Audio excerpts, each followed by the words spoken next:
Hello, beautiful people. Good morning, good afternoon, good evening. I greet you according to your time. Thank you so much for tuning in. I really do appreciate each and every one of you. It's a wonderful privilege again to be in the presence of God. And I do appreciate each and every one of you who is watching me right now. So my lovely people, I have a short word to share with us tonight, okay? It's very late over here. It's almost midnight. But I need to share this word before I go to sleep. Before I get into the details, I want us to commit it into the hands of God. Father, Lord, we thank you, we bless you, we exalt your holy name. Father, we lift you, O God, above every other name. There is none like you. You are the King of kings and the Lord of lords. You are the Ancient of days, the great I am that I am. Father, I pray, O God, my Father, that the words that I share tonight, O God, Father, may it be your words and not my words in the name of Jesus. I pray, O God, Father, that we shall not only be listeners, but doers of your word. In Jesus' mighty and wonderful name we pray. Amen. So my amazing people, the title of my message tonight is, who do you fear, God or man? So we'll be talking about, who do you fear, God or man? The bitter truth is that a lot of us fear man rather than God.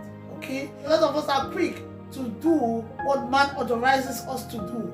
But when it comes to what God authorizes us to do, we're not very quick to do that. We fear man rather than God. Even those of us who call ourselves children of God, there are lots of things that God has authorized us to do, but we are not doing it. But whatsoever man authorizes us to do, we are very quick in doing that. Okay, I remember I had a pastor some years ago. He always used to talk about this. He said a lot of people during winter during the winter period, you see people don't come to church. They'll say it's very cold, the weather is very bad, I have little children, God understands everything, God does not understand all what you're saying. We are always good at saying that God understands, God understands. When it comes to your job, you will go to your job. You will not tell your boss that there's snow, there's rain, I have kids, boss, please, I know, boss, you understand. No, you won't do that. We fear man. We fear what man can do to us. Maybe that boss can sack you from your job. Maybe that boss can give you suspension or one thing or the other. Okay? So we are afraid of our bosses. But when it comes to God, you're not afraid of God. You say God understands. You'll be involved in a certain sin. Maybe fornication or adultery. Yeah, maybe because of your background, maybe you're the first in the family and there's a poverty in the family and you need money to cater for your siblings and so on and so forth, and you stay there, you be in that fornication. You say, God understands that I need money. God understands. Oh no, he doesn't understand. You need to go and fornicate before you get money. God doesn't understand that. We do not fear what God can do, but rather we fear what man can do to us. We forget what the Bible says in the book of Matthew, chapter 10, verse 28. I'm going to read it to us. I know we know it, but let me remind us of what the Bible says. Matthew chapter 10, verse 28. It says, and fear not them which kill the body, but are not able to kill the soul. But rather fear him which is able to destroy both soul and body in hell. Yes, fear not man. Man can only kill the body. Man cannot touch your soul. But God, he can kill both the body and the soul, and he can destroy you in hell. You can be destroyed in hell. If we believe in God, if you say God is your personal Lord and Savior, why do we try to deviate his words? A lot of times, even as children of God, maybe your friend confronts you with something in the Bible. A lot of us, you don't tell him or her the truth. We try to beat about the bush. We do not speak the truth of what the Bible says. Whatever the Bible says, the commandments of the Lord, we try to turn it in our own favor. We try to change it in order to favor us. We don't tell people the truth. Even some pastors, they do not tell their people, their congregation, the truth. I was watching one video and one very popular man of God, he was so mad at another man of God, because apparently That man of God was having an interview over the national television. He was having an interview on TV, and the journalist asked him that, is Jesus the only way to heaven?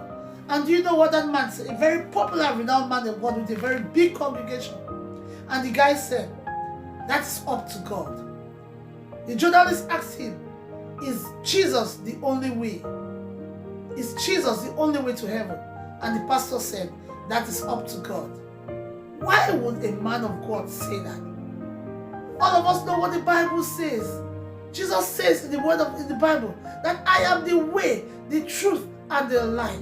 No one comes to the Father except through me. Jesus is the only way. He is the only way through which we can get to heaven. No other way. And for that man of God to tell the journalist that Jesus is the one and only way, he said, that is up to God. Is that what the Bible says? The Bible says Jesus is the only way, the one and the only way for us to make it to heaven. And you, because you do not want to make people angry, you do not speak the truth, whereas you know the truth. Jesus is the one and only way through which we go to heaven. And you answered, you say, that is up to God. How is that up to God? When the Bible tells us that Jesus is the way, the truth, and the light, is the only way through which we can make it to heaven. That is simply because we do not fear God. We fear what men will say to us. In some churches, the pastors, they will not tell the truth to the congregation because they are afraid of losing their members. They are afraid of, of losing their members. They know the truth. The Bible is the truth. And they know what is in the Bible. But when they come to preach the word of God, they will try to deviate from the truth in order to please man. My beloved, we need to please God and not man. Don't be afraid of what man will say. Don't be afraid of what man will do. But be afraid of what God will do, because after this life, there is another life. And then, if you were not speaking the truth about the word of God, if you are not afraid of God, if you do not, when I talk of fearing God, I mean respecting God, obeying His commandments. When you fear God, you will respect Him, you will obey His commandments, you will do what He says you should do. And whenever you fall, you will pick up yourself and you will repent from your sins. Okay? That is what I mean by the fear of God. You follow the way of the Lord, and when you fall, you quickly repent and go back to the right track. That is what I mean, fear of God. So you as a child of God, you as a human being, you as a pastor, whoever, if you do not fear God, if you do not obey God, rather you fear man, the time will come when man will not be able to save you, only God. And if you do not fear God, then I bet you it's not going to be a good thing. It is my prayer that we should fear God. When we're being confronted with the word of God, let's not deviate. Let's not beat about the bush. Open to the word of God. Yes.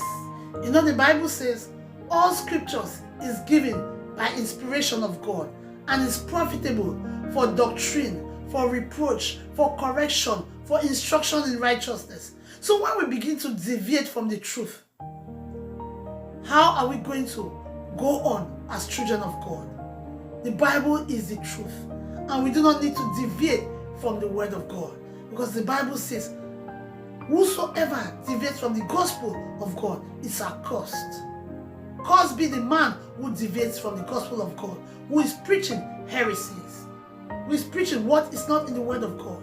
That is heresies. You preach your own doctrine rather than the doctrine of God. The Bible says you are accursed. My amazing people, you who is listening to me right now, learn to obey God. I'm not saying you should be disobedient to man. Of course, you need to obey man as well. But do not put the needs of man, do not put man above God. Learn to fear God. Obey the commandments of God. Ask God to help you even when you are weak. Let God help you to be able to obey Him. Because only God can save you. Man cannot save you. Man can kill the body, but cannot kill the soul. But God can kill both the body and the soul. So it is my prayer that we should start respecting God. Fear God rather than fearing man. Yes, of course, you obey man, but you need to fear God. Fear God, and when you fear God, you will obey his commandments. You will not deviate from the truth. You will not deviate from telling people the truth. You will not beat about the bush when you are being confronted with something concerning the word of God. You will tell your, as a pastor, you will tell your congregation the truth. Yes, if they want to listen to you, that is up to them. But you play your own part by telling them the truth. You tell them what the word of God says. You tell them what the Bible says. Because you are not telling them the truth. If they die in ignorance, their blood is upon you. So if you know the word, tell somebody the truth about it. So that is why you see that man of God was so angry. That how can they ask you, a whole man of God, of that nature, that is Jesus, the only way to heaven? You said that is up to God. So the other man of God was so angry. God have mercy. May God have mercy upon us. Even as we go through this Christian race, may God have mercy upon us. You know, there are those who do not even believe in God. That one is a different case altogether. If you do not believe in God, how do you want to obey his commandments? So those who believe in God, you need to obey the commandments of God. Fear God. Do not fear man. Fear God above man. Okay? Fear God above man. And for those who do not even believe in God, that is a different case altogether. May God help us all, that before the last day, we will all meet up. We will all give our lives to him. We will all respect, fear, and obey his commandments, so that time will not cut us short. God bless you, my amazing people. I pray that the words that you've listened to tonight is going to make an impact in your life. From henceforth, do not deviate from what the Bible says. Follow the Bible as it is. Okay? Tell people the truth. Tell people the truth. Do not deviate to please man. Do not deviate to please man. Speak the truth. Fear God, who is able to kill both the body and the soul. Do not fear man, who cannot kill the soul. God bless you, my amazing people. I pray that these words will fall on fertile ground and shall germinate fruits in the mighty name of Jesus. Thank you so much for tuning in, and I pray that we shall all make it on the last day. I love you all. God bless you. Bye.